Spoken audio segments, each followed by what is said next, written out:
Hi, we're back. We've already talked about, introduced two big theories of ethics. We're trying to figure out, okay, natural law, natural rights, right and wrong, good and bad. How do we define what's good and what's bad? One way is we can look at the consequences of our actions. The other ways we can look at what are our moral duties, what are the moral imperatives that we have to follow. A third tradition that goes back to Aristotle is virtue ethics. And this is actually resurging in popularity among a lot of moral philosophers. And the idea of virtue ethics is we don't look so much at your action, we look at the person performing the action. We look at the character and intent and, to restate the term, virtue of that person.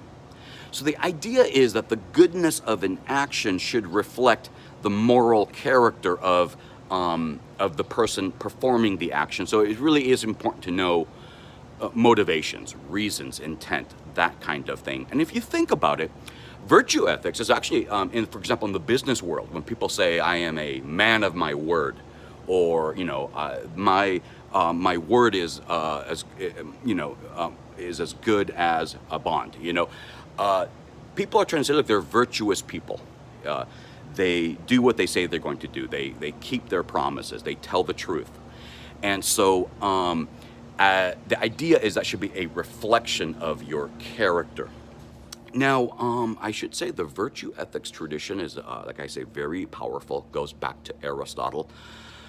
One weakness of the virtue ethics, though, is if we go a little bit in detail, it can be a circular theory, because we need to know, well, what is a virtuous act, right? What is a virtuous intent?